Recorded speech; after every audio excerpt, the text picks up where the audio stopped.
We used this molar extinction coefficient data to make our decisions for our LEDs.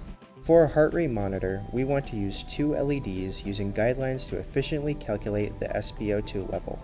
To choose these LEDs, one has to be in a wavelength range where deoxyhemoglobin has a higher molar extinction coefficient. 600 nanometers to 780 nanometers is good for this range.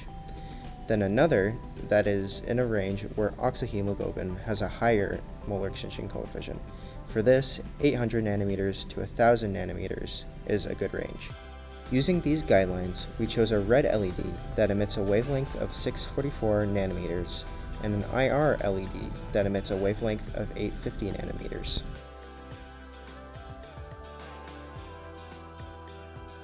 Our original design had our heart rate monitor on the wrist, built into a sweatband. However, due to the way that we had wired our LEDs and the distance between them to our photoresistor, this wasn't effective as we weren't able to get a good signal. Because of this, we switched our heart rate monitor to be worn on the patient's finger, as we discovered it gave a much cleaner signal after filtering it since light passes through the finger much more easily compared to the wrist.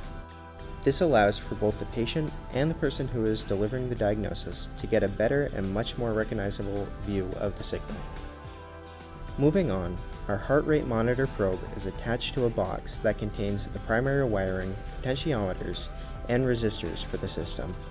The 2 potentiometers on the top of the box control the brightness of the LEDs if needed. Internally, there is another potentiometer attached to a voltage divider circuit. Going out of the box, the analog input, digital output, and ground wires go to a National Instruments MIDAC that acts as an interface between the hardware and the software, which was built in National Instruments Integrated Development Environment, LabVIEW. Simply put, our program is a sequence structure inside of a while loop. This sequence begins by turning on the red LED and then reads a signal from the photoresistor. This signal is then filtered and then used in calculations to get the patient's heart rate. Meanwhile, on the front panel, you can switch between the patient and diagnostic view. The diagnostic view then shows all of the data, whereas the patient view only shows the filtered signal, heart rate, and SpO2 level.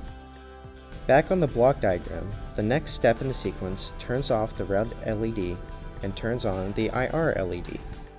Like the prior steps, the signal is filtered and then used in a Beer's law calculation to get the SpO2 percentage of the patient. As mentioned previously, we had some trouble getting a good signal with the heart rate monitor on the wrist. There wasn't any leaking of the light, so much so that it was actually detrimental to the system and little light was actually reaching the photoresistor. Another challenge that we faced was tuning the potentiometers. In order to really get a good signal, all the potentiometers needed to be finely tuned so that there is just the right resistance for a clean signal. For both the potentiometers going to the LEDs, we had the resistance practically set at 0 ohms, but the 1 mega ohm potentiometer for the voltage divider was much harder to tune since it was a lot more sensitive. The other but less significant challenge we had was the soldering. As we didn't have much experience soldering prior to this class, we hadn't really formed a good technique for soldering wires together. As a result, our wires and connections would constantly break or be faulty until we had formed a good technique. One thing we may want to change given more time to work with our device is the patient probe interface. The decision to go from a device on the wrist to a finger was a last-minute decision, so it would be nice to flesh that out more and make it more presentable. Another thing that we may want to change if we made a second iteration of the device would be to shorten the wires and make the potentiometer box a bit more compact and transportable. Continuing with transportability, it may be nice to make this a standalone device down the line so that it can act independently of a MIDAC and a computer. It would be battery operated and would likely have a display that outputs all the information that is contained on the front panel. This standalone unit could be powered by either using an Arduino or a standalone PCB.